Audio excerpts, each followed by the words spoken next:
이런 경우는요, 사실 상대방이 여러분을 되게 그리워하고 여러분께 전달하고 싶은 메시지가 있는 거예요.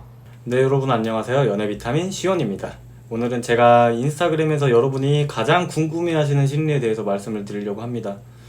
바로 이 카톡과 인스타그램 등 SNS 관리를 어떻게 해야 되는지, 그리고 카톡이나 문자 차단의 심리와 상대방이 나와의 이제 추억이 있는 사진이나 물품을 올리면서 뭔가 그리움이 있는 듯한 이런 표현을 했을 때 과연 우리가 다가가는 게 맞는 건지, 그리고 어떻게 행동을 해야 되는 건지, 이런 것에 대해서 말씀을 드리려고 합니다. 우선 첫 번째는요, 카톡과 인스타그램 이 SNS 관리를 어떻게 해야 되느냐. 우선 우울한 분위기를 풍기는 건 별로 좋지 않아요. 이렇게 긴 시간이 지났음에도 상대방을 계속해서 그리워하는 듯한 행동들이나 굉장히 감정적인 듯한 행동들, 이런 행동들은요, 상대방이 연락을 하려다가도 굉장히 하기가 꺼림칙해집니다. 여러분이 여러분 입장에서 한번 생각해 보세요. 내가 누군가에게 편하게 의사소통을 하기 위해서 메시지를 보내려고 했는데 상대방이 막 잘해줘봐야 소용없다, 난 아직도 널 기다려, 이런 구질구질한 멘트를 갖다가 프로필에 써놓고 사진도 막 우울하고 굉장히 부정적인 걸 해놓으면 과연 연락을 하고 싶겠냐 이거죠. 이렇게 뭔가 부정적인 분위기보단 긍정적인 분위기의 SNS가 훨씬 좋고요. 굳이 내가 잘 지내고 있다는 걸 억지로 보여주기 위해서 너무 활발하게 하실 필요도 없습니다. 그냥 원래 내가 평소 하던 대로 일관적이게 하는 게 훨씬 더 좋아요. 이 SNS는요, 우울한 분위기만 아니면 죄에 별다른 영향을 끼치진 않아요. 사실 우울한 분위기여도 연락이 오는 경우도 종종 있긴 한데, 굳이 우울한 분위기로 상대방을 그리워한다는 듯한 제스처나 억지로 잘 지내는 것처럼 이런 행동들을 하지 않는 게 훨씬 더 좋아요. 항상 상대방 반응을 이렇게 뭔가 끌어오기 위해 하는 행동들은 제가 좋지 않다고 말씀드렸어요. 오히려 본인 멘탈만 이렇게 터집니다. 자폭이에요, 자폭. 그리고 전 연인과의 이제 추억이 담긴 사진은 보이지 않게 다른 데로 저장을 해서 옮기거나 또는 삭제를 해서 흔적을 깔끔하게 없애는 게 훨씬 더 좋습니다. 요즘 커플 앱이라고 비트윈 같은 것도 많이 사용을 하지 않습니까? 그런 건요, 이별 후 끊고 정리를 하시는 게 훨씬 더 현명하고 좋다고 판단이 됩니다. 그리고 두 번째는요, 아무것도 안 했는데 차단하는 경우도 있습니다. 그냥 난 평소대로 행동했고 나중에 연락하려고 보니까 차단인 거예요.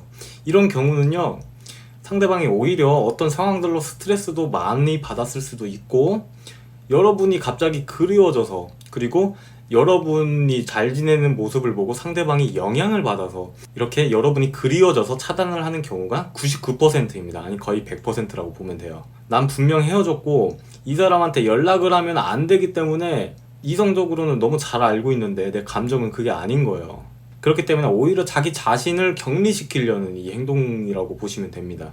자기 자신을 통제하지 못할 것 같으니까 자기 자신을 그렇게 통제하는 겁니다. 차단으로.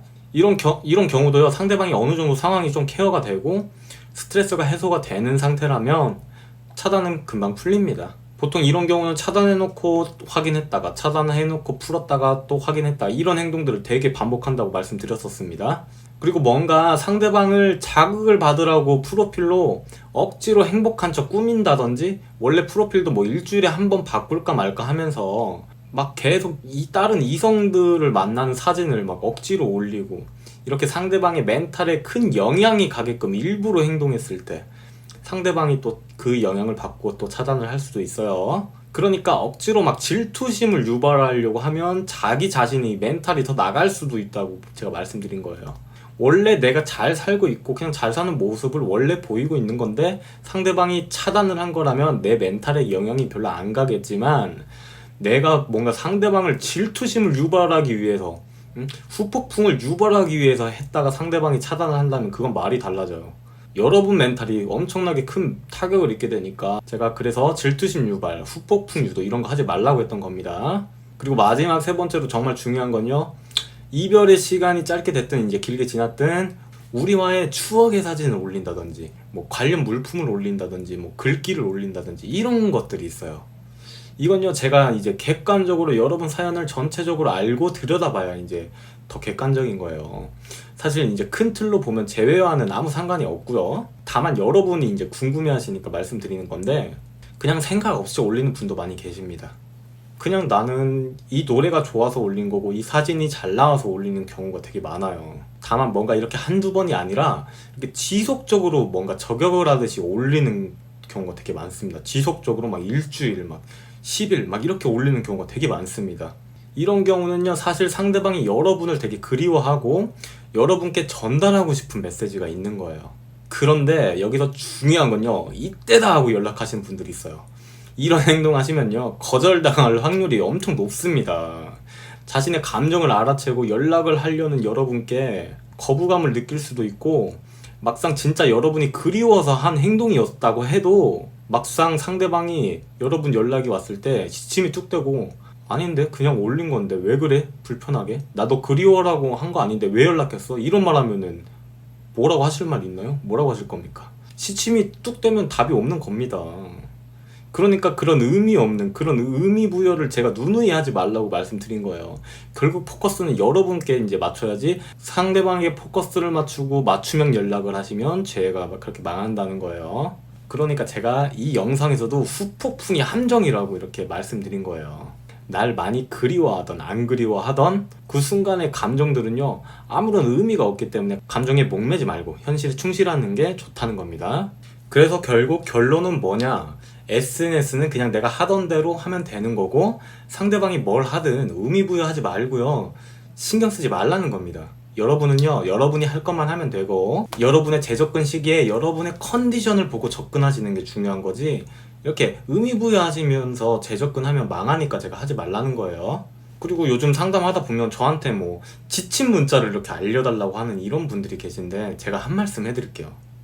그렇게 제외해봐야 제가 장담하지만 제가 얼마 못 가요. 그래서 지침톡 이런 건 제가 돈 받고도 안 해드리니까 자신 멘탈 케어부터 하라는 겁니다. 저는 별로 죄책감 느끼고 싶지 않습니다. 아니, 상식적으로 한번 생각해보세요. 여러분은요, 사랑하는 사람을 타인에게 이렇게 지침 문자를 맡길 정도로 멘탈이 의존적으로 이렇게 망가져 있는데, 그 상대방에게만 이렇게 행복을 찾고 있는데 제외를 한다? 여러분은 당연히 제외를 하고 나서도 의존적인 행동을 할 수밖에 없어요. 안 할래야 안 할 수가 없습니다. 또 똑같은 일이 당연히 반복될 거고요. 어떤 식으로 연락해야겠는지 모르겠다면 그런 건 어떤 식으로 연락해야 되는지 질문은 하셔도 상관없습니다. 그런데 이렇게 저한테 실시간으로 이렇게 대응 지침톡을 해달라는 이렇게 지침 문자 같은 거는요, 저한테 원하지 않으셨으면 좋겠어요. 제가 하는 거 아니지 않습니까? 아니, 뭐 짧게 만나서 헤어지려고 제외하시는 겁니까? 아니잖아요. 뭐 짧게 만나서 짧게 헤어지려고 제외하시는 거라면 지침 문자 해드리겠습니다. 그게 아니라면 저한테 그런 건 요구하지 않으셨으면 좋겠어요. 자, 이상으로 오늘 영상은 여기서 마치겠고요. 오늘 비도 오는데 주말들 잘 보내시고, 막걸리가 굉장히 땡기는 밤이네요. 자, 이상 연애비타민 시원이었습니다.